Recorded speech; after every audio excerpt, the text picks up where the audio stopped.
Welcome everybody, LPR, New Year's Day, coming to you. We're going to talk a few things. We're going to talk about Noam Dwarman, the Comedy Cellar owner, and kind of his rage stuff. And I'm going to try to be fair to him, maybe. He seems obsessed with attorneys. Are you obsessed with attorneys? I don't know. Let's go. Fair. Very fair to me, but I don't think it was intentional. But for your audience, I want to clear the air. So I went and got the little clip of what it is that I'd said about you. I don't know if you've ever seen it to this day. I responded to you on Twitter. Well, you said that I was self-absorbed or something like that. Yeah. Well, let me play it. Let me play. Things are going to start happening to me now. I think Tyler is amazing. And I'm a fan of this show. I've watched several episodes. Thank you, Tyler. Thank you, Tyler. You stink, Tyler. Never promise crazy a baby. Oh, I like that. That's a cool idea. Are either of you homosexuals? I go both ways. What do you think? You mean like flaming or? No, we're not homosexual, but we are willing to learn. But I do wonder, for others, in other cases, whether libertarianism today is just an excuse for many on the right to act selfishly. Look at me. And then some fat asses in Washington started having opinions. The Olympic Committee started having opinions. You bitch, I know you. You started writing your opinions. And it just makes me wonder, you're dead, bitch. You know, why are you doing this to this poor guy? I don't care. I'm a libertarian. What I'm getting is... Did you vote for Joe Jorgensen or Trump? Who? Joe Jorgensen. That was the perfect answer. Thank you. Welcome, LPR. This is Tyler Yonke. It is Wednesday. It's like a little after 1 p.m. on the Pacific Coast. And it's New Year's Day. No, New Year's Eve. Sorry. New Year's Eve. Eddie is in the chat, always coming in hot. You know what I didn't do? I forgot to send out a notice via Substack. So we didn't get that notice out there, but thanks for everybody. I had just an announcement. I should have an announcement here too, which is Friday's show. Probably going to do it earlier in the day. It's the day after New Year's. It's the 2nd of January. We're going to do a show, a year in review show with the one and only Clint Russell. Okay, Liberty Lockdown. He's coming in, and so we're looking forward to that. I don't know what your guys' biggest events of the year is. I decided for this thing, I'm like, let's do a little, you know, what are the? So I put it into Grok and I put it into Chat GPT. And I said, list out for me by month the biggest news events in the U.S. And then I said, same thing globally. And then I went through them today because I'm like, oh, these are some things I'm sure it's going to hit some. And I'm like, one, Charlie Kirk's not on there at all, which was interesting. And then it's like, they weren't very good. There was a few things that are like, okay, yeah, but they're really, really interested in like Trump's, the protests against Trump. It was somewhat odd. All right, everybody. Last show, kind of a flop with the Stranger Things stuff. No problem. But we've been doing pretty well. So go ahead. Don't forget to like, subscribe, everything you need to do. I'm going to, let's see here. I want to put this one on. Where is my Substack? There it is. There we go. Turned out to be a shady character. Oh, whoops. Yeah, I mean, whoops. I had a clip that's also going in there, so let's hold on that one. There you go. Substack, TylerYonke.substack.com. Go ahead and subscribe over there.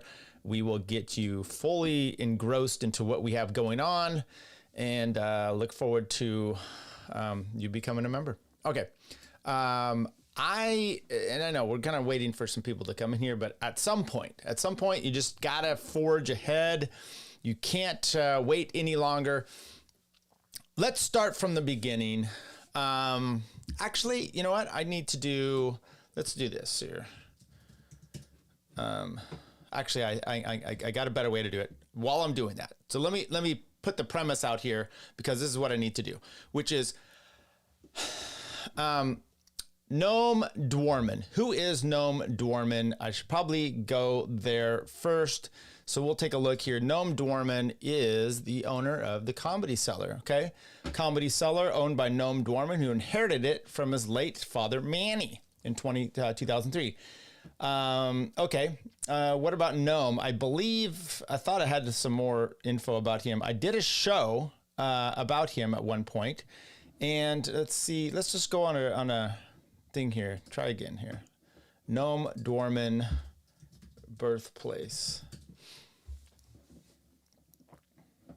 New York. Okay, I was wrong, but I think he said he grew up or he lived a while in Israel. So he's a Jew, and that's important because it's going to be problematic. And I think that's why he's got problems with Dave Smith. So recently, I think it was 2 years ago, I did an episode on Noam Dwarman doing an interview basically with Dave Smith. Dave Smith was in there for several hours, and I did a breakdown of it. And I think I actually did a really good job. And I called it like gotcha. Let's see here. There's a clip. We're going to play a clip of that. There we go. I titled it Nope. I titled it "Nobody Puts Dave in the Cellar." Okay, there we go. So there's the episode. As a matter of fact, maybe we need to clip it on YouTube here, and then we go over there. We don't need to watch it. That's me talking about it. But it did fine. It's done actually 100 views since yesterday because I posted it up on this issue that we're going to have here with Noam Dwarman. So last week, Dave Smith. And I know we need to get to this here. Later today, I'll be drinking something. Is it too early for a Voodoo Ranger? Never. But I have coffee at this. It's only 1 p.m. here. I have coffee. But that's why I had a coffee up here from the other day, and I thought it was empty, and I went to just move the cup, and it spilled everywhere. So that's why we were a little late today. This evening, my wife and I are going to go out to our favorite restaurant and have a little drink. But we're going to do it early. We're going to do it like 4 or so in the afternoon.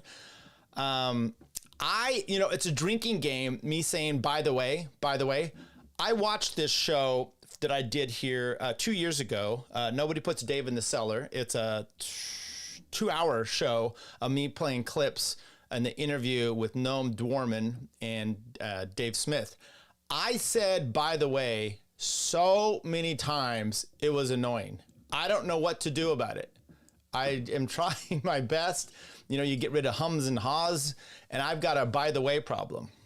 By the way, I've got a by the way problem. Okay, so back up a little bit. I know it's kind of all over the board, but if you go and watch this episode, I rewatched it yesterday, and I was actually impressed. Okay, I did a lot of work on it. I took this long interview between the two of them, and I played a lot of clips. And my premise there was Noam does a lot of gotcha, okay? He's trying to set Dave up constantly with some gotcha stuff. You're not platforming. I'm fine with you platforming people. However, and then he plays a clip of like Tucker Carlson who believes in aliens. And therefore, why do you believe anything he says? And I thought Dave did a really good job of combating this. And I just felt it was unfair, a lot of it. It was fine, but at some point when you see Noam doing a lot of these kind of interviews, and then you see the way he interacts with Martyr Maid, as an example, on YouTube and on Twitter, I'm just kind of like, look, and I did shows on that too, which is if you listen to Martyr Maid, Daryl Cooper's Fear and Loathing in the New Jerusalem, there's no way you come away from that, in my opinion, thinking that he is a Holocaust denier. Yet that's what a lot of these people have put out there. And so, and then Noam has gone in there trying to make him a Nazi. It's just disingenuous. And it's only for one reason. If you can knock that, we're seeing this with Candace Owens right now too. And a bunch of these Green Beret guys. You don't, look, just because you're a Green Beret doesn't mean that you have to like anything that a former military person does, but it doesn't mean you need to shit on everything that a former military person does as well, even if they're lying about stuff, okay? And I get it. I understand if there's like stolen valor, you don't want to believe anything they said.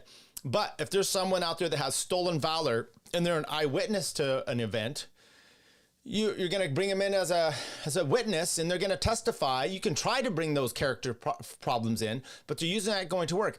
If they have been convicted of a crime, as an example, of moral turpitude, okay, fraud, those kind of things, you could typically bring it in as their character because they may, at least to impeach their testimony, because they might not be a credible witness. Okay, those are things you can do, but you don't just always get to say, just because this person did X, Y, and Z, therefore, as an example, you want him to testify about who they saw at a crime scene. They had nothing to do with it. They just happened to be a bystander. You don't then get to bring up the fact that they had been convicted of domestic violence. What does that have to do with it? But that's kind of what we're seeing. And I mentioned that a little bit before with the Valhalla guy now, practical, I don't know, one of these other guys, Alex Jones are doing this. That guy and that Mitch Snow that Candace is talking about may be a complete crackpot, but it sounds like he's at least telling the truth about the fact that he was there at this place. If you want to dig into that more, do so. I've said this from day one about the Candace thing. It's interesting to me, not necessarily a Candace stan. It's interesting to me to see what people pick apart that they want to go after. Okay. There's plenty to go after her for. And then you go after easily debunked things, or you make claims that she said Erica Kirk, now she may be getting close to this now, but making claims that Erica Kirk killed Charlie. I mean, you're just putting things out there. That's what I felt Noam has been doing. Here we'll put this picture up here. And this was was based off of Herman's Head. It was a TV show in the I think it was the 90s or 2000s on Fox TV. The point is that if trying to discredit people, okay, and that's what Noam I think is trying to do with, let's say Martyr Maid, let's say Daryl Cooper's a Nazi. Does it make his views about the Israel-Palestine that he did any different? Maybe. I mean, but then I could say all the time, yeah, but you're a New York socialist, right? So therefore, I can't take your views on X, Y, and Z. And as a matter of fact, maybe Noam would say, but if I can prove he's a Nazi, now he has sympathies to one of the parties in this conflict, and he's biased. I'm like, okay, but you're an Israeli Jew. So isn't that, don't you see the problems there? And I think there is problems there. Unknown biases. Well, maybe he knows that they're known biases. Anyway, if you go and watch the episode that I did here, which I think I did a very good job on, because I look back and watch it again, there's a lot of the gotchas that we've talked about. Okay. So let's talk a little bit more about Jose. What even is this guy? Pretty sure he's just Mossad handler for New York Comics. Could very well be, Jose. Could very well be. That's something that you might want to dig into. What I'm going to go after is kind of let's play this clip here right to begin with, because this was how he opened the show with Dave Smith back 2 years ago when they did. Very fair to me, but I don't think it was intentional. But for your audience, I want to clear the air. So I went and got the little clip of what it is that I'd said about you. I don't know if you've ever seen it to this day. I responded to you on Twitter. Well, you said that I was self-absorbed or something like that. Yeah. Well, let me play something like that. Yeah, but let me play the clip because now I just. First of all, I didn't even realize this before, which is he's like, I did this clip. I don't think you've ever seen it. And Dave's like, no, I responded to you. And he's like, yeah, you called me self-absorbed. This is the kind of shit that blows my mind with him. Okay. Which is, and it seems innocuous, that little thing there. Oh yeah. You either knew or you knew he did. You either knew he did or he didn't see the video. You just said, I don't even think you saw the video. Well, I replied to it. Yeah, you called me self-absorbed. There's a disconnect there. There's a disconnect. Now, the self-absorbed thing is going to be the context that we're going to play this out in. Continual today. Okay. So we got to back up a bit. We got to back up a little bit, because where we have to go from at this point is we go back to Scott Horton and Dave Smith did an interview together just a few weeks ago, or last week, I think it was. And they did a breakdown of, I'm trying to find the clip here. They did a breakdown of David Wurmser. Okay. So David Wurmser is there it is. David Wurmser is wrote the clean break memo, and they did this interview talking about playing clips of him and basically a takedown. Okay. And they titled it, he destroyed whatever.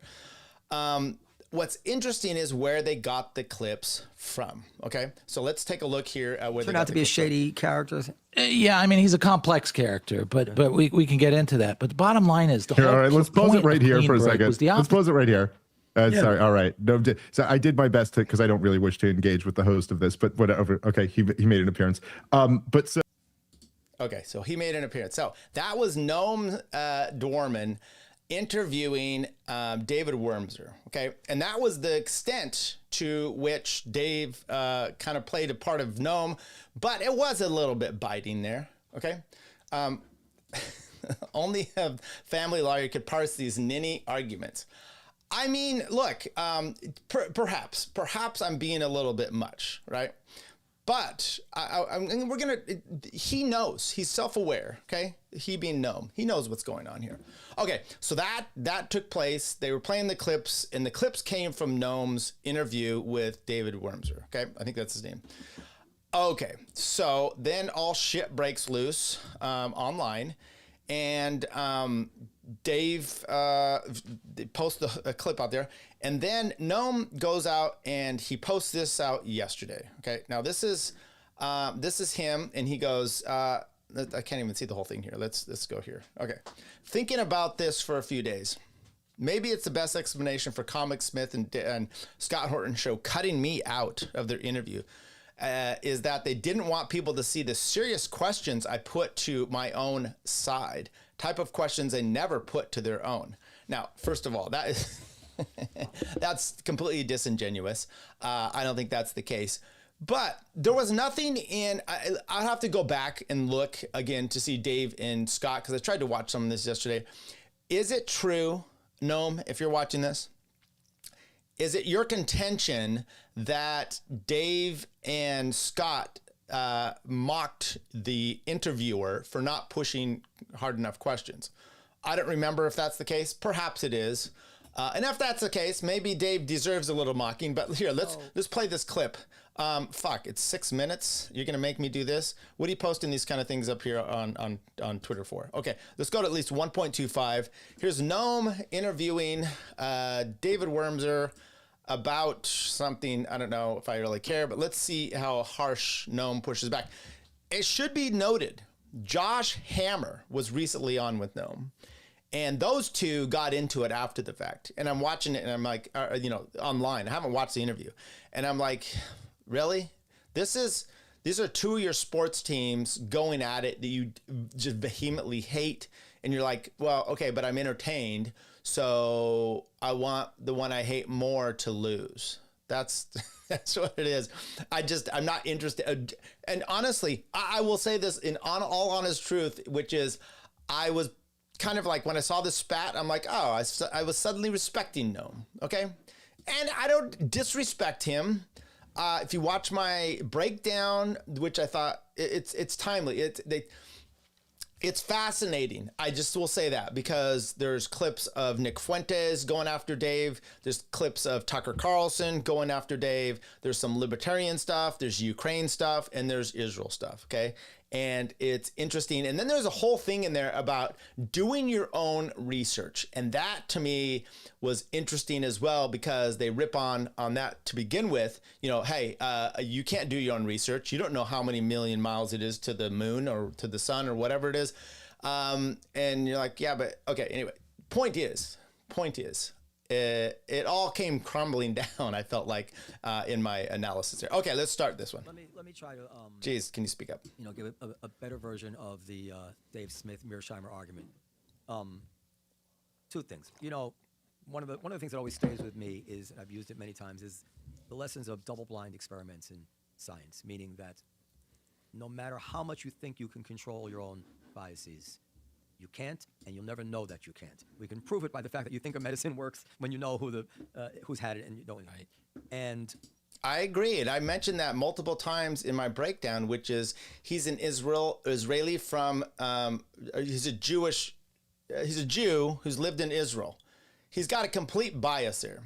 I understand. It's so ingrained in his culture, in his life, everything, right? His identity is wrapped up in his all that. So I get it. He can't see past that, and his arguments are fraught with that. When you have a dominant group of advisors who hold Israel close to their heart, as certainly all you Wolfowitz and you do, as you're right to as Americans. Not, we can talk about dual loyalty, but it's not dual loyalty. It's no different than any ethnic person would feel if their country and their people were threatened with existentially. What? Dual loyalty is no different than but that's the problem, right? Your loyalty is being threatened, but if your loyalty is to one country, it could only be threatened from an outside source based on that country. If you're over representing another, that blew my mind just now. I had not watched this. You literally just described the problem with dual loyalty, which is loyalty to two different countries, okay? And yes, if it's threatened, then perhaps you shouldn't have a loyalty to that one, or we should not allow you to have a loyalty to this country if there's a loyalty to another one. You wouldn't allow this. Have you ever watched the TV show Americans here, Mr. Dwarman? Right? Russian spies living in America as Americans, but their loyalty is to another country because that's where they were brought up. That's where everything culturally, that's just their mix, right? Yeah. This is fascinating to me. It blows me away. But it could lead you, in this double-blind way, to supporting certain policies and certain outcomes that you might not otherwise if you were looking at it without those influences. Okay. And you'd never know. Good. So could it be that there were not enough too many Jews, like not enough dissenting voices in that crew? You know, if there was a Jewish angle to it, and again, I don't think that the Jews, well, there's a cut there. The various high-level Jews in the Bush administration had quite the influence people thought. Rumsfeld is not a wilting violet. Cheney was no wilting violet. Bush was a much more tolerant guy, but he was also very stubborn too. Condoleezza Rice is not one to trifle with either. The core people at the top, these are not the sort of people you can manipulate. And all of them had been involved with the 91 war with Iraq. They all had been involved with the Cold War.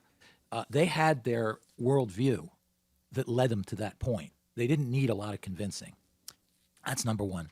Number two, if there was convincing, if it was this chorus from Israel, it would have been, do Iran, don't do Iraq. Right. And don't even do Iran, you need... Okay, the point I'm watching this is not Mearsheimer, because I'm not totally into that. I'm watching this to see this amazing pushback. So he gave a maybe, perhaps, and then he said, right. So it's not really pushback when you're agreeing with because him. Iran's a big country, it wasn't so easy. But more than that, if there was, let's give them the credit for a second. Let's say the Jews had an influence, those specific Jews, me and Wolfowitz and Pearl, who was actually out of government, Harold Road, a few others. I think if there was, these were Cold Warriors. They were not Middle East experts. I was really one of the few who actually studied the Middle East among them. They were real Cold Warriors, and they saw what happened in the ideological defeat of the Soviet Union and the liberation of Eastern Europe. And they firmly believed in the universality of that sentiment. I remember having lunch with Jean Kirkpatrick, Ambassador Jean Kirkpatrick, not Jewish, but definitely a neocon at the time, and I was talking to her about Iraq. And she said, I'm not really for it. And I go, well, why aren't you for it? And she said, well, you see, Dave, I firmly believe in the universality of the aspiration for freedom of humans. But I got to tell you, the Middle East tries my confidence. And I just don't know if they're capable, if they're going to do it. Because you can give them a shot, but I don't know if they're going to take it in Iraq. I don't know if the Arab world will take it. So you can go for freedom, not democracy per se, freedom. But she didn't think that they would pick up the ball, and she was probably right. But coming out of the Cold War, we had this fundamental belief that there were Václav Havels and so forth. I'm baffled that this is where he says, take a look at my cutting me out at the interview, is that they didn't want people to see the serious questions I put to my own side. Now, okay, you asked one question, and you tried to steelman Dave Smith's argument, and then you're nodding your head the whole time with it. Why don't you show me clips where you're doing this the whole time? I don't know. I mean, part of this is watching this the one with Dave, which is he's like, Dave's like, just an offhand comment about Pearl Harbor, how there could have been some pre-knowledge for FDR. And Noam goes, no, just this last week I talked to a high-ranking Japanese official, and I'm like, wait, what? you had sources, and you had done all this research, push the whole time. And matter of fact, you were pushing that. There was one time he's like, this comment by Tucker Carlson is perhaps one of the most horrific things I've ever heard. And then as it goes along, he ends up agreeing with it because do I have to say why? The Arab world. Ahmed Chalabi he was not about some intelligence operation. He was supposed to be the Iraqi who was Charles de Gaulle, right? The guy who would restore our faith that you could have a free Iraq. The second thing was, as Jews, precisely because we were constantly being accused of dual loyalty, we wanted to show that we wanted to help Arabs. Right. That we were going to bend over backwards to help the Arabs. One of the things the Israelis kept telling us is, why do you want Iraq strong and restored? They're going to come after us. I mean, if they become a freer country, they're going to get all this Western technology, all these weapons and everything, and then, whoa, what a headache we Israelis will have. And I remember they felt that a powerful Iraq was a fundamental threat, and that they saw that as much a threat, a potential outcome, as a collapsed Iraq and chaotic Iraq. So we I think we put our Jewishness was bending over backwards to pursue something that most Jews saw as something not in their interest, to show that we weren't operating under these, quote, tribal considerations. One of the ironies is that you guys were the ones who... I guess this is still part of the clip of him didn't want to see the serious questions I put to my own side. So this is still his serious question to David Wurmser. Let's take a listen to this. Who had the faith in the Muslim world. Correct. To rise to the occasion, to embrace freedom and fulfillment and turn in that direction. Correct. And the people who supposedly are on their side, well, you should have known they like Arab country. Kirkpatrick. What are you guys thinking? So it's just a few comments. So this worldview thing, Okay, so there you go. Imagine living your life where your whole identity, it's like even thinking about, this is such DEI shit. I'm doing continuing ed recently, and that's where my other laptop was here that I spilled coffee on earlier. I'm doing continuing ed stuff, and you have to do, as California, this DEI crap, and it's listening to it, and it's about, getting triggered and, minority groups and just living your life. You should be, it's crazy shit you have to go through, right? So I don't even listen to it. It's on there, and every once in a while a thing pops up, and I click the OK button, and I go along.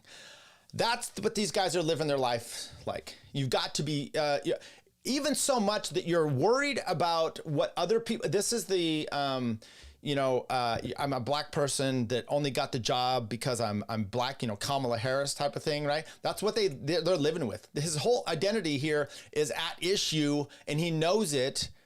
Because he lives it. It's crazy town to me that you would go through life like this. I couldn't understand if my whole thought process all the time was, I'm a white male. I'm a white male. I'm a German white male. It's just like, oh my God, get over yourself a bit. And that's where we're coming into, because one more time. Very unfair to me, but I don't think it was intentional, but for your audience, I want to clear the air. So I went and got the little clip of what it is that I'd said about you. I don't know if you've ever seen it to this day.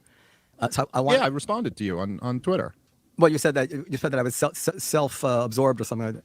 Yeah. Well, let me play it. Something like that. Yeah, but let me play the clip. I don't know if you ever saw it, but I said you replied to it. Okay, what the fuck is going on here? Well, anyway, let's get into the dramatics here. So he posted this thing yesterday, and all I did, and there's no way I expected him, because he's got a big following. I've only got 3,500 or 3,400 or so. I just said, I'm so glad you made this about you. which goes right along with the self-absorbed concept. And then look what he does, the meltdown he does. Shut up. You made it about me. He made it about me, didn't he? And I'm like, look, it was a throwaway line from Dave. Like, whoa, I just want to. He didn't make it about you unless, and I'll give you this, show me in there where else Dave talked about how the interviewer was soft. Maybe if that's the case, but then we just watched it. That's your strength. That's your strength video. And then I said, did you write the clean break memo? And Noam replies, no, but he chose to black me out every frame and spoke about how he didn't want me to be shown. Yes, he actually did that. He focused all the attention on me rather than just show the interview clips like every other of the millions of clips we see a year. He put his beef with me into a stark relief. So I'm awful, so awful that even my face shouldn't be shown. Ask yourself, if you're a fair-minded person, if you can't understand what I'm saying. And then I said, no. I reviewed, and this is the clip here. So this is the clip I think we just played here. He turned out to be a shady character. Yeah, I mean, he's a complex character, but we can get into that. But the bottom line is, all right, let's pause it right here for a second. Let's pause it right here. Sorry. All right. No, so I did my best because I don't really wish to engage with the host of this, but whatever. Okay, he made an appearance. And why? Because Noam is so self-absorbed, he's still making it all about him. So then I said, Noam, I reviewed your interview with Dave Smith, and it was full of straw men and unfair equivalences, and you've lost the right to demand equal billing. The context of what Wurmser said didn't need you, and yet here you are. And he goes, give examples. Now, in my defense, I'm walking through this, people. In my defense, I threw this out at some time in the morning as I'm getting ready for work. Yeah, his was 7:10 a.m. I think my time. Mine was probably somewhere around that time. And then I think I posted this one too. Something like that. Yeah, but let me play the clip. And that's the one about being self-absorbed. I'm like, this clip didn't age well. Now, then I went to work, and I'm not on Twitter, and I'm working. And then I come back, and my Twitter has been blowing up from this guy going crazy. And this is the stuff he's saying. My goodness, you are a prick. That was me confronting Dave after he had badmouthed me. If you continue the clip, you'll find the clip I play is me complimenting Dave for his accomplishments. Again, you are a prick, a shameful one. This is why I didn't practice law. Now, let's be honest. This is the first comment he makes about, he obviously had to go into my Twitter bio, and see that I'm an attorney. Already watched this. I don't know, but it's fascinating to me to see the downfall of, let's be honest. Why is he interacting with me? Why is this happening? And then go ahead and post the entire clip of me talking about Dave. I dare you. Crickets. Now, this was me at work. I'm like, I'm not, I don't know what's going on here. So let's see. There is more of this interaction here. Here we go. He goes, then he brings this up. He says, you are an attorney and you can't understand what I'm saying. That's amazing. Oh, wait. Here he goes. He says, let's see here. Oh, that's what he did. You can't understand what I'm saying. That's amazing to me. I didn't start any fight here. Dave telegraphed a very clear and aggressive message about me through his presentation. If I were your client, I wouldn't have to be explaining such an obvious point to you. Oh, well, first of all, I wouldn't take you as my client. I dislike taking like smarmy little shits as clients. You're the worst kind of client, okay? Man, woman, you get some of these and you're just like, I got to get out of this. I just had a recent one doing a full-ish thing for these people and a lot of complaints, huge discount as a friend. And then the crazy text to my wife, really derogatory emails to me, and then a comment of like, we're going to show up and want a refund. And I was like, and I could still get this done. It's what we had planned. It was like a estate planning thing. And I decided it's not worth it. So she shows up at the office, and I had a check for her, and I had her file, and I had a letter written that we don't have an attorney-client relationship. We're done and over. And you can go, and the work that I had done, the drafts that I had sent you, they're not yours. That's not attorney-client product. You don't get to use those. You don't get to use replications of those or whatever. And I hand her the check, and she's like, "Whoa, what are you doing?" I'm like, "You literally just said you were coming here and wanting to, She goes, "Well, I still think we can get this." And I said, "I don't want a relationship." That's the kind of person I feel that Noam is here. I mean, come on. I don't know why he's so fixated on me being an attorney, but here we are. And yes, I am an attorney. Okay, so that was another nice little comment he had there. But it doesn't stop, people. It doesn't stop there. So let's see if I could find. Okay, so then he comes in here and he wants to do this. So maybe we'll play this too. He says, "Here's an entire clip, you moron." I mean, the name calling is just crazy. "If you want to maintain that I was somehow being something other than extremely nice to comic Dave Smith. Well, at least you chose the right profession in life. I mean, not a single clip comic can he go past thinking about me being an attorney. So let's play this. Well, here. I don't know that I want to play the whole thing, but we can definitely play some of this right here because it is it's part of the interview I did, or the review I did with Dave here. But here we go. That you said that I was self-absorbed or something like that. Yeah. Well, let me play it. Let me play something like that. Yeah, but let me play the clip, because now I'll just give a little background on this clip. I don't like to talk. 1 second. I don't even like. You got to play it on the screens too here, so we can see it. I don't even like to talk about such things as we talk about on this thing. Dan has some sort of passive-aggressive tick where he will literally bring up something which he knows is uncomfortable for me, because I don't even like to talk about people like in the comedy world on the show. It's not something I'm comfortable with. And you will see on this thing, you don't know me well enough, but you'll see, but she'll recognize it, these long pauses where I close my eyes and I'm trying to say, what can I say here to not, to be careful. So good. This is when I just got back from Vegas. I saw the Legion of Skanks. I don't know if you were there. I was there. And I was extremely impressed. And I said over and over, and by the way, I'm also responsible, you don't know this, for the fact that Min Comedy was live streaming you guys. I'm the one who talked them into it, because I thought that, I recognize you guys have a great following. So anyway, so Dan brings up Legion of Skanks. So go ahead, play. Is it at 0? Yeah. I always get confused because I screenshot it. Yeah, go ahead. Play it. Is there a through line? Well, I don't want to get it wrong. This is really meta. If you get it wrong, you'll be accused of saying something bad about them, which is the last thing I'd ever want to do, because I'm so impressed with what they've accomplished. But I think it's a Rogan-y so what are they? Group. A lot of these guys are on Rogan all the time, which is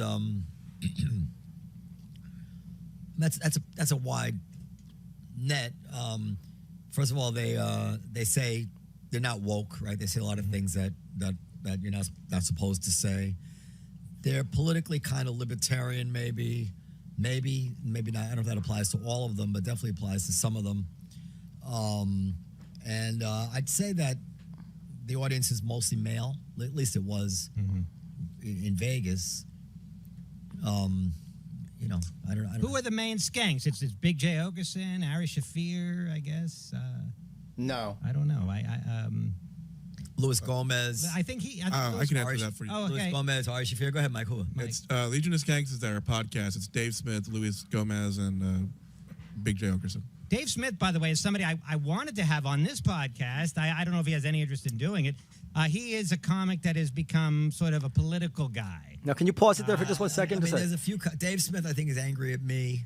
Now, Dan knows that I had already felt that you were angry. Dan knows this. I've said it to him before. So when he brings that up, it's not naively. He knows now I have to say this. So go ahead, continue. Continue. Yeah. Why? Because. Now look at me, struggling. You don't use them? No, don't stop it. Would you use them? Should you use them? This is the thing. These guys are. I mean, humans. What am I trying to say? Well, there are some people out there who, when we had a chance to book them, we didn't book them, and we got that wrong in some way or right, and it's the reality has changed, and some of them have become very big. So Dave Smith is somebody that we did look at, and for whatever reason, we didn't book him. A huge miss, huge miss. But I feel like these guys, no matter what, have a little bitterness towards the place, towards me, towards SD. I don't know, and that's unfortunate because, I'm quite admiring of all of them. Okay, so that's what I said. Huge miss. It's actually the way I felt. I admired you guys no end. I was big up in you guys. I do feel, and then I'll let you respond, that, listen, there's a story. I wish I should have brought the video. There's Bill Grunfest, who used to be the MC at the Cell, tells a story that Bob Dylan, my father used to never let Bob Dylan play at his coffee shop. And then Bob Dylan became a huge star. And then Bob Dylan used to come in periodically to the Olive Tree just to rub it in my father's face that he was a big star. I mean that, and the point of that was that even though he was Bob fucking Dylan, it still bugged him that my father got that wrong. So I always felt that anybody that for whatever reason got passed on, and I don't even remember what it was. I just remember that that you didn't perform here and then you stopped coming for whatever reason. First of all, okay, I'm just playing it all because I'm trying to be fair here, and I played that on my review show 2 years ago, Noam. So I know the clip. I watched the interview. I did a lot of work on that interview. And Dave called you self-absorbed because he said, one, it's not about, you got to go listen to his explanation. Okay, it's perfectly fine. Okay, so that's what he does. And once again, he's got to come at me for being an attorney. So then, this is almost done here, people. So then this is my response. I said, oh, Noam, this is embarrassing for you. I posted the clip of Dave calling you self-absorbed because you are. This whole interaction today is Exhibit 1. That's lawyer talk since you seem obsessed with my job. I didn't show it for how you treated Dave. I mentioned your treatment of Dave in a different post. I did a review of your interview, pointing out all the gotcha attempts and poorly executed cheap shots. Keep up the strong X posting. And then he comes back and he's like, you've jumped from position to position trying to get at me. I can't even remember your sequence anymore. Point is, Dave attacked me. I didn't attack Dave. The record is very, very clear. Happy New Year. Okay, whatever. Let's see. Yes, no, we know you can be nice when you want. Okay, whatever. I don't need to keep going to, oh my God, Tyler Yonke, LOL. He doesn't get it still. He doesn't, but that's perfectly fine. It's perfectly fine. In Noam's defense, this is not my job, being on Twitter, okay? Even this, which I do, I love the show that we do. Hey, people, you can donate money. You can make this part of my job. Okay, so there is a chance you can do super chats, you can do Rumble rants, you can go over and give money over on Substack, wherever you want. But the point is, this is not where we make it in life. Okay, so I had work to do and I didn't pay attention. I'm not, just sitting online all day. I'm not, necessarily trying to get clips like he is and post them up. And that's not what, I guess is his job, or he's like a terminally online feminine woman, that's out there with her drinking girls or something. I don't know. I'm not trying to be derogatory, but I did this. I don't know what his job is. I guess he owns a comedy cellar and he sits online on Twitter. So in his defense, I get it. I couldn't respond to everything, and every once in a while I'd see something, in the morning when I was getting ready, and then later on, so yeah, maybe my sequence was off. I thought it was pretty clear though. I said, I'm glad you're making this about you. You're self-absorbed. You did a gotcha interview, and I posted it out there, and you could have gone and watched that I had done this whole thing. So whatever. This was just, this filled my day yesterday, and I thought we would have that up there. Dual loyalty, we talked about that. Sup, everybody. For the record, Noma's limp-wristed name. Dudes have feminine energy on the internet. Absolutely. Okay, so I think that's where we ended it with Noam, and so my hope. I mean, hey, if you we just got confirmation, everybody. We got confirmation. Friday, we're going to have a new. We're gonna have a show. Let's keep going on here. Maybe I will. Let's try to do it. Can I do it this way? Yeah. Give me just a second here. I think we can do it real quickly.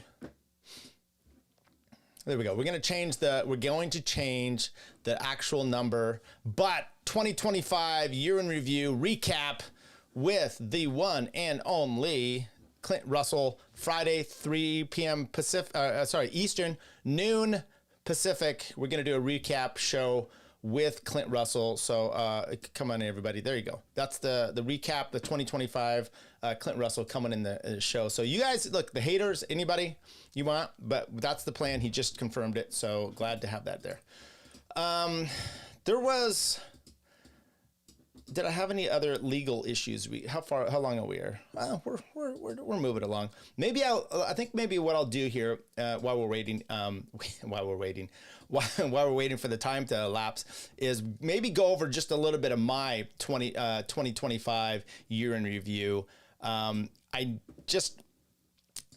going to go over it with Clint. That's going to be our thing, but there's just some things, and I think maybe I'll walk this through, which is kind of interesting how the year in review went via ChatGPT.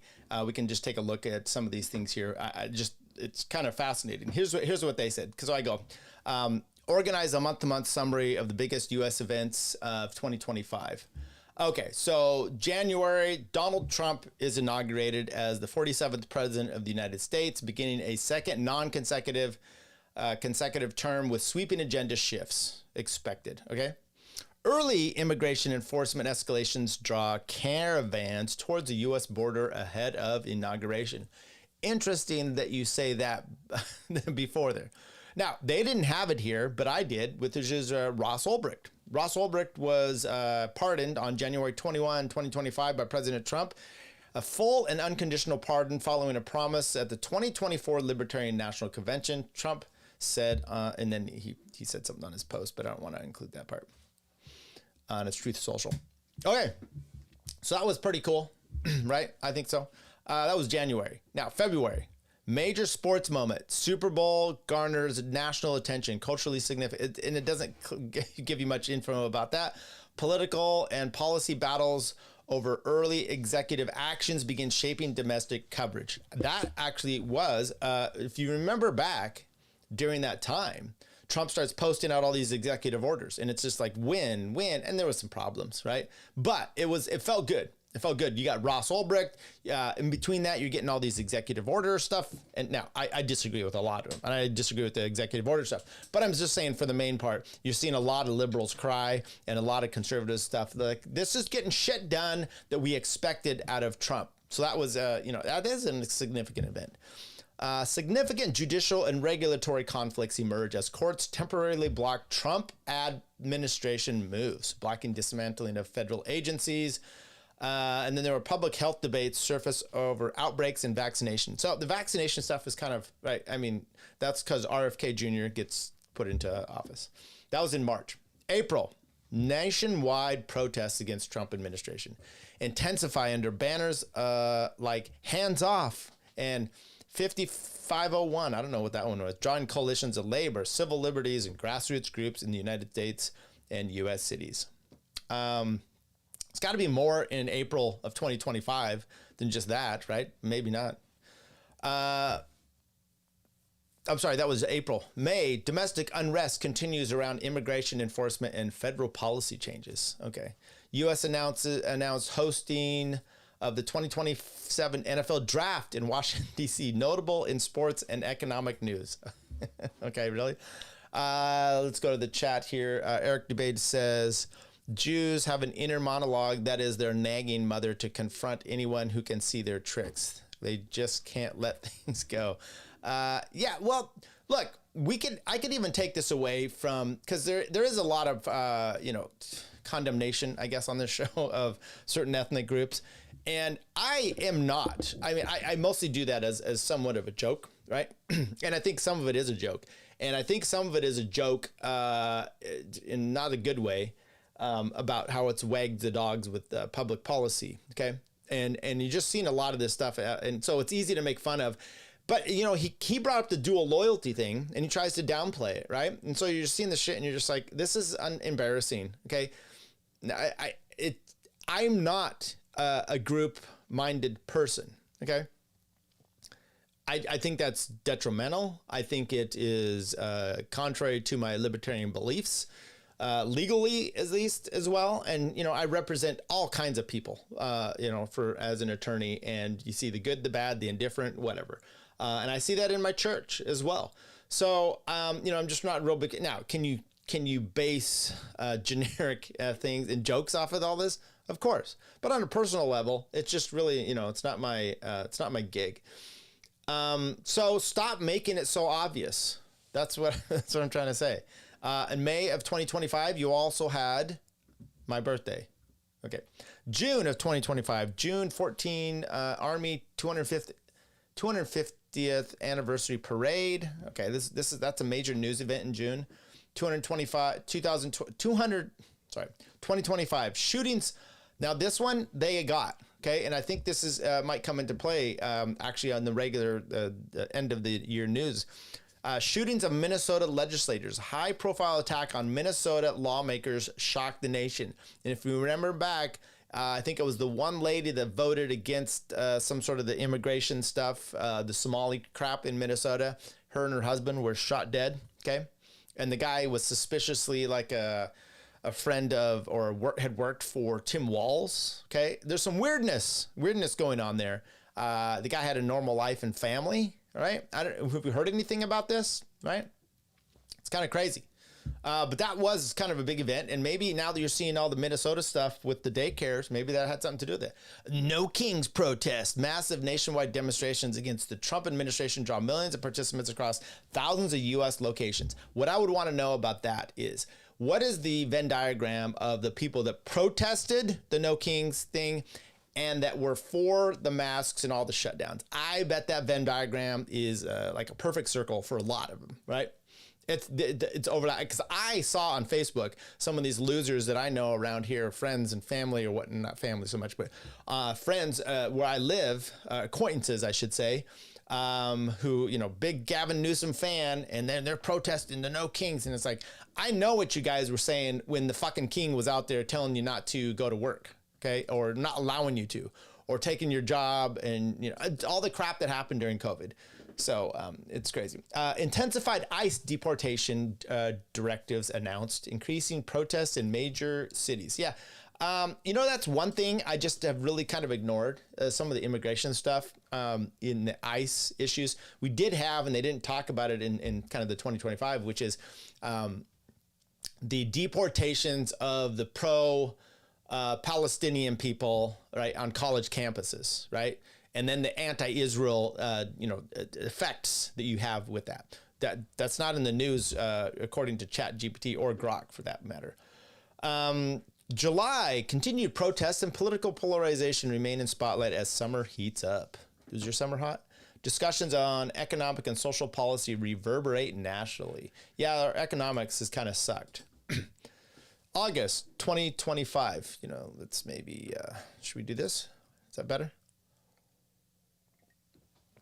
Cultural and entertainment news such as SummerSlam 2025 captures public attention alongside persistent political headlines. That's for August. Okay, that's all that they have. This is why I was mentioning I'm doing, it's called CLEs, continuing legal education. You got to do like 25 hours every so many years. And one of them I saw, and it's kind of interesting, which is AI, using AI for some of this. And I use AI in my legal profession, but I'm always prompting it and kind of getting some stuff. And then I'm always asking for, statutes, case law for some things. And, and then I'm looking it up. Then I'm going to the source. So, I'm never going to get caught it's not going to draft something for me. And if it, I have used it to draft the template of some, specific legal document. But then I'm always fixing it up and making sure it's right. So there's some good ways you can use it, like templates. But, I'm looking here and I'm just like, is this, this is why. I mean, maybe I should have the browser going in here. There's some shit that's happening here. You're not really getting a lot out of for the big issues of 2025. September, broader political news involving U.S. proposals for peace framework. Example, Gaza ceasefire. Surface in national reporting. Okay. So, we were trying to in September there. And, this is when we had Charlie Kirk going out, talking about, I am having trouble defending your ways, Israel. Other global tensions feed into U.S. policy foreign policy discussions. I had to add this one. Charlie Kirk assassination. It was not listed by ChatGPT. And then I asked it, I said, why'd you forget Charlie Kirk? And it's like, oh, well, yes, it's a major issue. I didn't include it, and it gave some bullshit answer. It was like Noam. October, another coordinated No Kings protest day. Yeah, so these are real big, but Charlie Kirk getting assassinated, it was not. And I think we're going to end up talking, because I think this is one of the biggest news events of the year, of maybe the century, whatnot. So it's crazy that it didn't even include it. Another coordinated No Kings protest day. Okay. Federal government shutdown and ongoing political debates appear frequently in headlines. The shutdown, I guess, that was a big deal to people. I just don't really give a shit about some of that. November, we're getting closer, people. Continued reporting on economic. I mean, this is horrible analysis here by ChatGPT. Okay. Epstein-related documents. Okay. There we go. So that's going to be a big one. I think some of the big history talking points, at least to me, are Epstein, obviously Charlie Kirk. I think the appointments of Donald Trump going over to Israel, calling out Marion Adelson as like some brave person. Jonathan Pollard. I'm going to put that in here because I'm going to actually use some of this with Clint here. Jonathan Pollard meets with Ambassador Huckabee. You know what else I need to put on here is I don't remember which month it was. Which month was it? Let's just throw it in July because I don't remember when it was actually. Oh, I do know. It was when I went to Bohemian Grove, so I think it was March.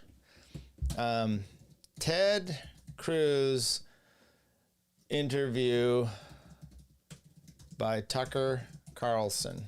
That, to me, was a shocking event. So I just want to put it in there and make sure I get these for Friday with Clint.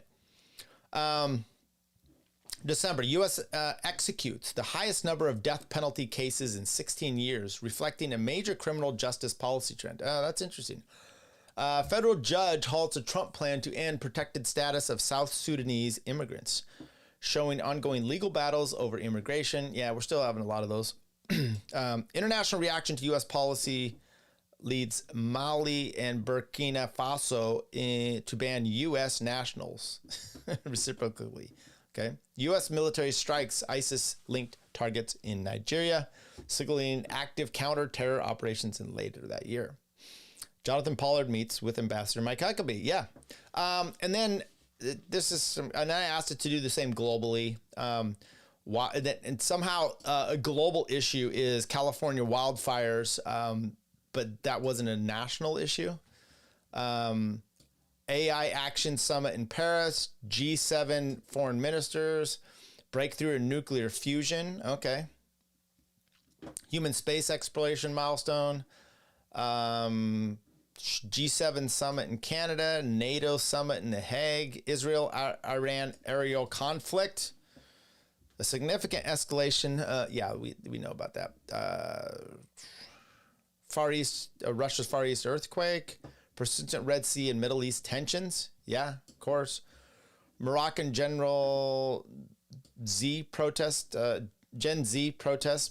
Come on, they love their protests. Ongoing Gaza crisis. It's October, the Louvre heist in Paris. Didn't they catch those guys? I think so. Fragile Gaza ceasefire talks. G20 in Johannesburg. Japan, China travel tensions. December, Bondi Beach. Mass shooting in Australia. I think that's significant. U.S. strike against ISIS in Nigeria, maybe. Year-end Gaza, Ukraine peace. Nothing about the 12-day war or the 6-day war, 12-day war with Iran. This should be a massive peace project here. So anyway, that's that kind of shit. I don't know. We'll go over it a little bit more detail with Clint on the show coming up on Friday. Other than that, I hope you guys have a new year, a happy new year, a good new year. And let's play the outro music. We're going to go out to eat. We're going to get a little something to drink. We're going to have a good time. And let's do this here. There we go. Substack, take that off. There you go. So go to tyleryankee.substack.com for all your needs. We'll keep you up here. Friday, we're coming up with Clint Russell. We're going to do the 2025 recap, the year in review. Other than that, people, I hope you have a great one. Happy New Year's to everybody. Love you. Do I love you? I don't know. I said that the other day on the show. Love you guys, like that. And my wife afterwards, she lambasted me. I guess we're not supposed to say that. All right. Take care. Okay, I'm leaving now. But she's back. And now. Tyler, if you had any clout about you, if you had any knowledge of the real world, none of us are screaming, "Let's kill Tyler." Tyler says, "My Jewish princess." You low key, you're one of the funniest dudes in the Liberty world that I know. More or less, eat shit and die. He's just a podunk lawyer somewhere in rural California. He's an idiot, really. Takes a tough man to make a tender forecast, Nick. I guess that's me. Keep fucking that chicken. Do you see what he just did to Tyler? I feel like you don't get the appreciation for your humorous wit. What are you talking about? I didn't say that. Why don't you argue with something I said, you dumb